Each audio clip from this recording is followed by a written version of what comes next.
नमस्ते दोस्तों, आपका स्वागत है मेरी इस यूट्यूब चैनल में। आज के इस वीडियो में हम महाभारत की कुछ घटनाओं के बारे में जानेंगे, जिसमें श्री कृष्ण ने चीरहरण के समय द्रौपदी की लाज बचाई। युधिष्ठिर और मामा शकुनी जुआ खेल रहे थे। उस समय युधिष्ठिर अपने भाइयों के साथ ही द्रौपदी को भी हार गए थे। इसके बाद दुर्योधन के कहने पर दुशासन भरी सभा में द्रौपदी का चीरहरण करने लगा। तब द्रौपदी ने श्री कृष्ण का ध्यान किया और भगवान ने द्रौपदी की लाज बचाई। दूसरी घटना के अनुसार दुर्योधन को दे दी अपनी नारायणी सेना और श्री कृष्ण हो गए पांडवों के साथ। महाभारत का युद्ध तय हो चुका था। पांडव और कौरव दोनों ही अपनी अपनी सेना बढ़ाने के लिए तैयारी कर रहे थे। दोनों ही पक्ष श्री कृष्ण को अपनी ओर लेना चाहते थे। एक दिन दुर्योधन और अर्जुन एक ही समय पर श्री कृष्ण के पास पहुंच गए। दोनों ने श्री कृष्ण को अपने अपने पक्ष में आने के लिए कहा।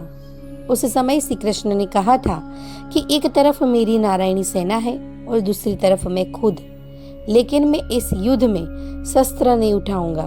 अब आप दोनों तय कर ले कि आपको क्या चाहिए। श्री कृष्ण ने दुर्योधन को बातों में ऐसा उलझाया कि उसने नारायणी सेना मांग ली।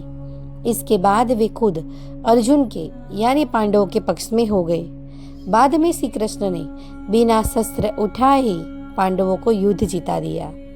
घटना 3 के अनुसार श्री कृष्ण ने बनाई थी भीष्म को पराजित करने की योजना। युद्ध में भीष्म पितामह कौरवों के सेनापति थे और उन्हें पांडव काबू नहीं कर पा रहे थे। भीष्म लगातार पांडव सेना खत्म करते जा रहे थे।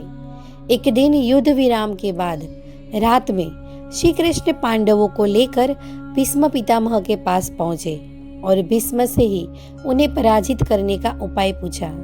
भीष्म ने बताया था कि वे महिलाओं के सामने शस्त्र नहीं उठाते हैं। अगले दिन अर्जुन के रथ पर शिखंडी भी था। भीष्म शिखंडी को स्त्री मानते थे। इस वजह से उसे देखकर उन्होंने अपने धनुष बाण नीचे रख दिए। इसके बाद अर्जुन ने लगातार बाणों से भीष्म पर प्रहार किए और उनका शरीर छलनी कर दिया। इस तरह श्री कृष्ण की योजना से अर्जुन ने भीष्म को पराजित किया।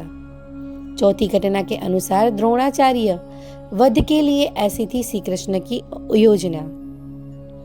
भीष्म के बाद द्रोणाचार्य पांडवों के लिए खतरा बन गए थे। तब भीम ने अश्वत्थामा नाम के एक हाथी को मार दिया और जोर जोर से चिल्लाना शुरू कर दिया कि मैंने अश्वत्थामा को मार दिया। जब ये बात द्रोणाचार्य को मालूम हुई तो वे निराश हो गए और युधिष्ठिर से पूछने पहुंचे कि क्या भीम सही कह रहा है। युधिष्ठिर ने कहा कि हाँ, भीम ने अश्वत्थामा को मार दिया, लेकिन वह हाथी था। जब युधिष्ठिर ये बोलने वाले थे कि वह हाथी था, उसी समय श्री कृष्ण ने शंख बजा दिया था, जिससे हाथी वाली बात द्रोणाचार्य सुन नहीं सके। उन्हें लगा अश्वत्थामा मारा गया है। इसके बाद उन्होंने भी धनुष बाण रख दिए थे। तब धृष्टद्युम्न ने उनका वध कर दिया था। घटना 5 के अनुसार कर्ण का दिव्यास्त्र ऐसे खर्च करवाया श्री कृष्ण ने। कर्ण के पास एक ऐसा दिव्य वस्त्र था जिसका तोड़ अर्जुन के पास भी नहीं था। कर्ण ने उस दिव्य अस्त्र को अर्जुन के लिए संभाल कर रखा था। श्री कृष्ण जानते थे कि इस दिव्य अस्त्र से अर्जुन की पराजय तय है। तब श्री कृष्ण ने युद्ध में भीम के पुत्र घटोत्कच को उतार दिया। घटोत्कच कौरव सेना पर टूट पड़ा। कोई भी उसे मार नहीं पा रहा था। उसी समय मजबूरी में कर्ण को अपने दिव्य अस्त्रों से घटोत्कच का वध करना पड़ा। घटोत्कच के वध से कर्ण का दिव्यास्त्र खर्च हो गया और अर्जुन की पराजय का खतरा टल गया। घटना 6 के अनुसार जयद्रथ का वध नहीं होता तो अर्जुन का जीवन संकट में आ जाता। युद्ध में द्रोणाचार्य के चक्रव्यूह में अभिमन्यु फंस गया था और उसे मार दिया गया था। इस चक्रव्यूह के द्वारा जयद्रथ था, जिसने अभिमन्यु के अतिरिक्त किसी और पांडव को अंदर प्रवेश करने नहीं दिया। जब ये बात अर्जुन को मालूम हुई तो उसने प्रतिज्ञा ले ली कि अगले दिन सूर्यास्त से पहले जयद्रथ का वध नहीं कर सका तो मैं आत्मदाह कर लूंगा। अगले दिन पूरी कौरव सेना जयद्रथ को बचाने में लग गई।